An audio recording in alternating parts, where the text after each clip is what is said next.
I will live and preach this gospel till I'm 120 years old.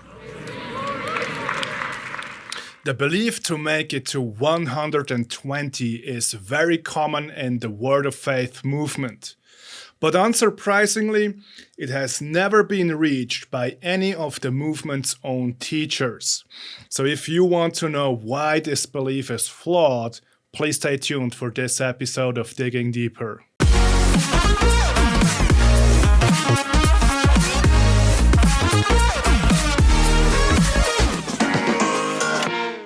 Kenneth Hagin is the father of the Word of Faith movement.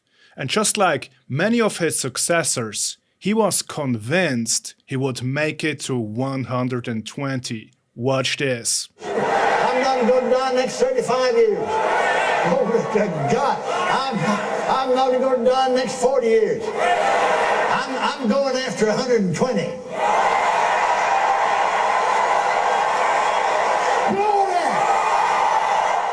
This is a bold claim, and the audience seems to receive it with uncritical excitement.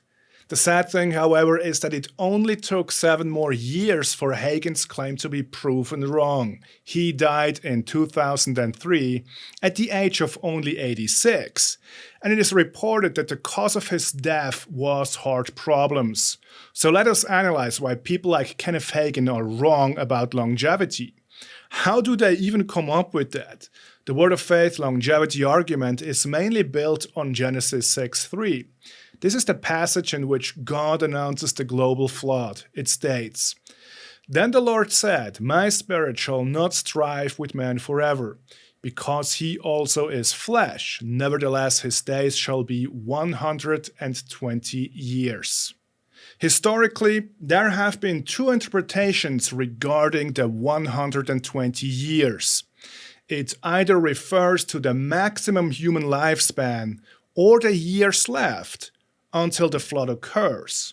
The Hebrew text alone actually allows for both interpretations, so we have to do some further digging to gain certainty. One of the arguments in favor of maximum human lifespan is the notable decrease of lifespans after the flood. Let's have a look at that. What you can see in this chart are the enormous lifespans of people who lived before the flood.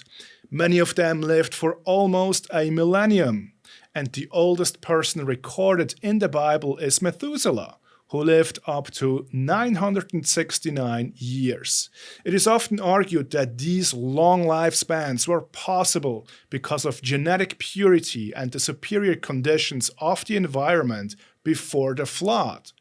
But when the flood occurred in 2300 BC, life expectancy drastically decreased over the centuries.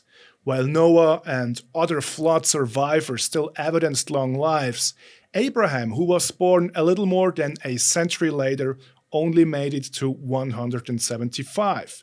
And Moses, who lived about 800 years after the flood, died at the exact age of 120.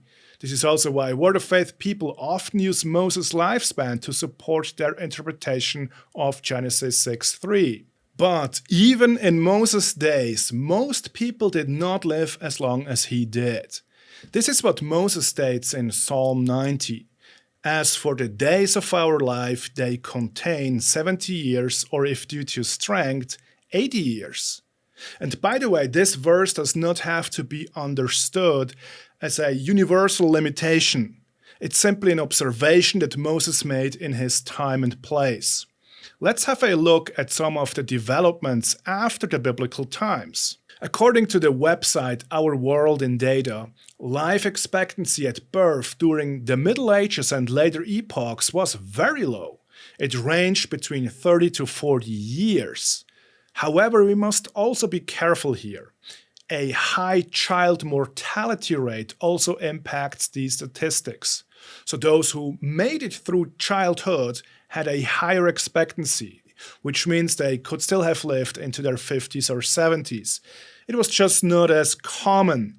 Nevertheless, the graph does indicate a sudden rise in life expectancy at birth about 200 years ago, so that in certain parts of the world, people are expected to live into their 80s.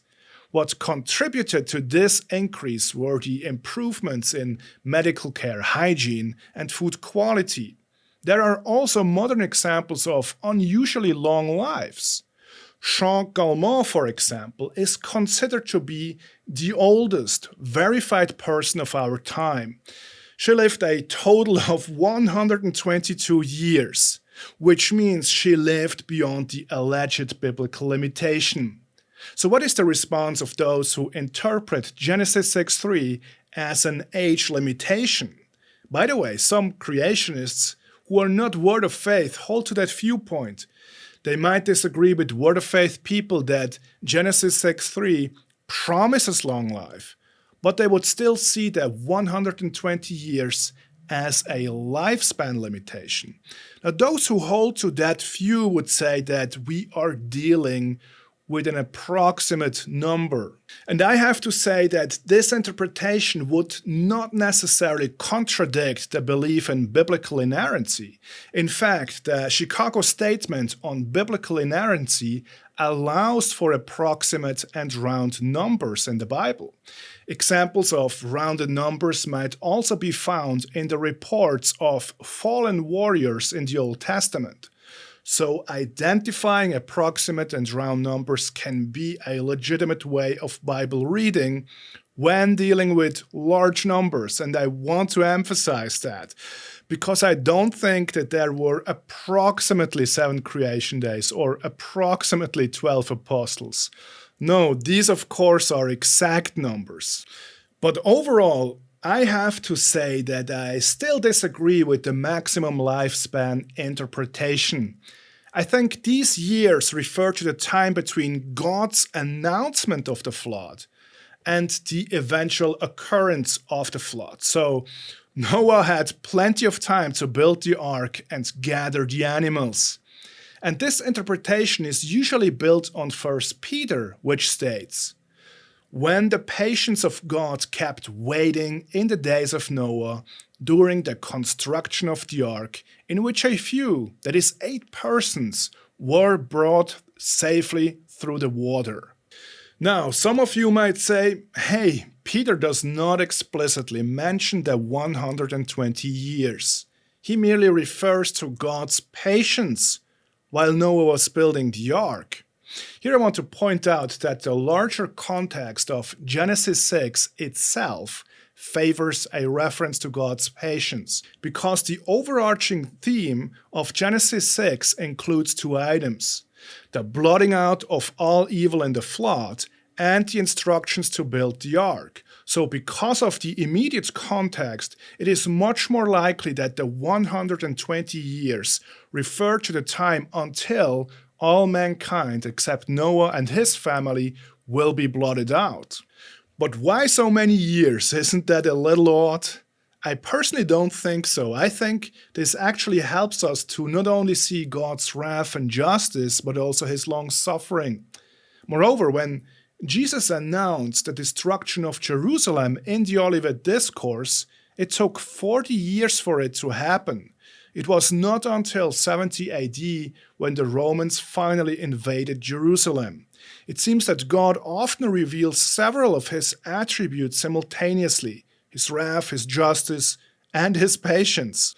But even if you prefer to understand the 120 years as a lifespan limitation, I'm sure you would agree that such a long life is not promised, because the 120 years are mentioned within the context of a divine judgment. So it's not a promise of longevity for the faithful. And this is really where the main mistake of the Word of Faith interpretation lies. All right, everyone, I hope you enjoyed this video. If you did, please give it a thumbs up and subscribe to this channel. But as for now, I wish you a very blessed time and hopefully see you soon.